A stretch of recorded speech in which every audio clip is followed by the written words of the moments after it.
14 باب یوحنا بپتسمہ دینے والے کی موت۔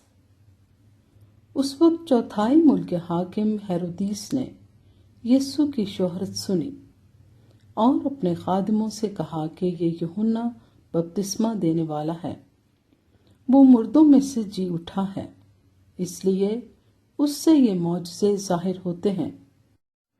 کیونکہ ہیرودیس نے اپنے بھائی فلپس کی بیوی ہیرودیاس کے سبب سے یوحنا کو پکڑ کر باندھا اور قید خانے میں ڈال دیا تھا، کیونکہ یوحنا نے اس سے کہا تھا کہ اس کا رکھنا تجھے روا نہیں، اور وہ ہر چند اسے قتل کرنا چاہتا تھا، مگر عام لوگوں سے ڈرتا تھا کیونکہ وہ اسے نبی جانتے تھے۔ لیکن جب ہیرودیس کی سالگرہ ہوئی تو ہیرودیاس کی بیٹی نے محفل میں ناچ کر ہیرودیس کو خوش کیا۔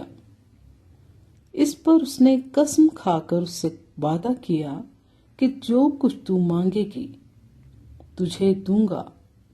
اس نے اپنی ماں کے سکھانے سے کہا، مجھے یوحنا بپتسمہ دینے والے کا سر تھال میں یہی منگوا دے۔ بادشاہ غمگین ہوا، مگر اپنی قسموں اور مہمانوں کے سبب سے اس نے حکم دیا کہ دے دیا جائے، اور آدمی بھیج کر قید خانے میں یوحنا کا سر کٹوا دیا، اور اس کا سر تھال میں لایا گیا اور لڑکی کو دیا گیا، اور وہ اسے اپنی ماں کے پاس لے گئی۔ اور اس کے شاگردوں نے آ کر لاش اٹھا لی اور اسے دفن کر دیا اور جا کر یسوع کو خبر دی۔ یسوع 5000 کو کھلاتا ہے۔ جب یسوع نے یہ سنا تو وہاں سے کشتی پر الگ کسی ویران جگہ کو روانہ ہوا، اور لوگ یہ سن کر شہر شہر سے پیدل اس کے پیچھے گئے۔ اس نے اتر کر بڑی بھیڑ دیکھی اور اسے ان پر ترس آیا، اور اس نے ان کے بیماروں کو اچھا کر دیا۔ اور جب شام ہوئی تو شاگرد اس کے پاس آ کر کہنے لگے کہ جگہ ویران ہے اور وقت گزر گیا ہے، لوگوں کو رخصت کر دے تاکہ گاؤں میں جا کر اپنے لیے کھانا مول لیں۔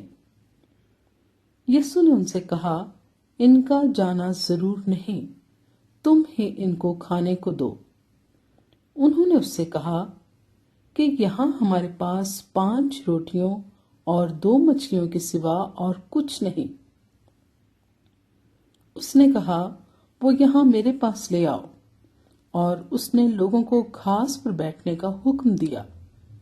پھر اس نے وہ 5 روٹیاں اور 2 مچھلیاں لیں، اور آسمان کی طرف دیکھ کر برکت دی، اور روٹیاں توڑ کر شاگردوں کو دیں، اور شاگردوں نے لوگوں کو، اور سب کھا کر سیر ہو گئے۔ اور انہوں نے بچے ہوئے ٹکڑوں سے بھری ہوئی 12 ٹوکریاں اٹھائیں، اور کھانے والے عورتوں اور بچوں کے سوا 5000 مرد کے قریب تھے۔ یسوع جھیل پانی پر چلتا ہے، اور اس نے فوراً شاگردوں کو مجبور کیا کہ کشتی میں سوار ہو کر اس سے پہلے پار چلے جائیں جب تک وہ لوگوں کو رخصت کرے۔ اور لوگوں کو رخصت کر کے تنہا دعا کرنے کے لیے پہاڑ پر چڑھ گیا۔ اور جب شام ہوئی تو وہاں اکیلا تھا، مگر کشتی اس وقت جھیل کے بیچ میں تھی اور لہروں سے ڈگمگا رہی تھی کیونکہ ہوا مخالف تھی۔ اور وہ رات کے 4تھے پہر جھیل پر چلتا ہوا ان کے پاس آیا۔ شاگرد اسے جھیل پر چلتے ہوئے دیکھ کر گھبرا گئے اور کہنے لگے کہ بھوت ہے، اور ڈر کر چلا اٹھے۔ یسوع نے فوراً ان سے کہا، خاطر جمع رکھو، میں ہوں، ڈرو مت۔